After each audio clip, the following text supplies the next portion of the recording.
જય શ્રી કૃષ્ણ, જય ગૌ માતા। મને ઘણા લોકો પૂછે છે કે ભાઈ તમે ગાયોને શું ખવડાવો છો? તો એના માટે તો અમે શિયાળામાં સૂકું જ ખવડાવીએ છીએ। મગફળીનો પાલો છે, કડપ છે, અને ઉનાળામાં લીલું મોસ્ટલી ખવડાવતા હોય છે। બે એક ટાઈમ સૂકું ને એક ટાઈમ લીલું। જવાર છે, પછી નેપિયર છે, આ બધું।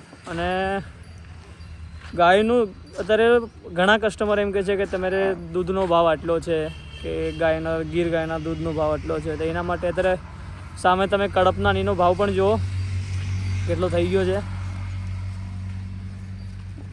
ને મોસ્ટલી ઘણા લોકો કહે છે ગાયના દૂધમાં અને ભેંસના દૂધમાં શું ફરક હોય છે? તો એમાં તમને કહી દઉં, ગાયનું દૂધ છે ને એ 2 કલાકમાં ડાયજેસ્ટ થાય છે, અને ભેંસના દૂધને ડાયજેસ્ટ થવા 9 કલાક થાય છે। તો મોસ્ટલી નાના છોકરાઓને તો લોકો ગાયનું દૂધ જ પાય છે, બાળકોને, અને એ જ બેસ્ટ હોય છે। જો કે આપણા પહેલાંમાં પણ કીધું છે કે સૌથી પહેલાં માનું દૂધ અને પછી ગાયનું દૂધ, પહેલાં માતાનું પછી ગૌ માતાનું।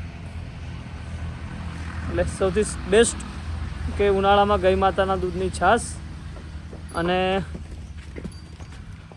જો અમારી ગૌ માતા કેવા આનંદમાં રમી રહી છે।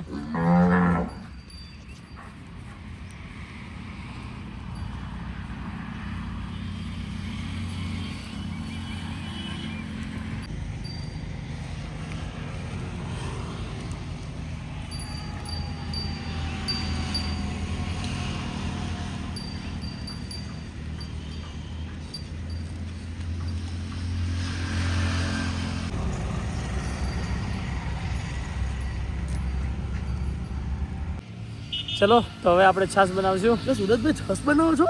હા, છાશ બનાવવાની જ ને। અરે છાશ બનાવતા મારે શીખવું છે। ચલો બતાવી દઈએ।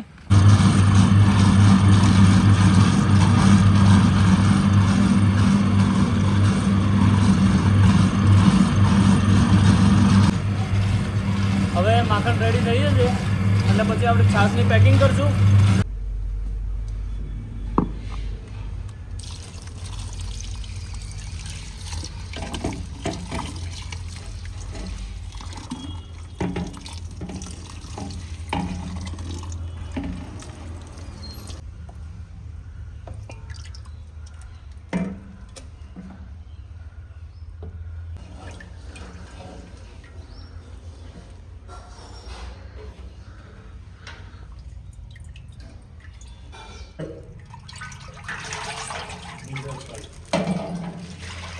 આ પેક થઈ રહી છે આપણી ગીર ગાયની A2 છાશ।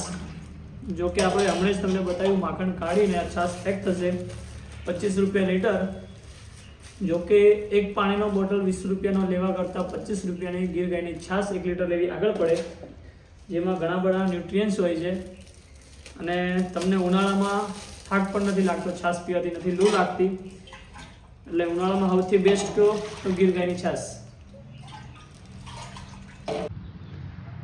તો વિડીયોને લાઈક કરજો, ફોલો કરજો અને શેર કરજો।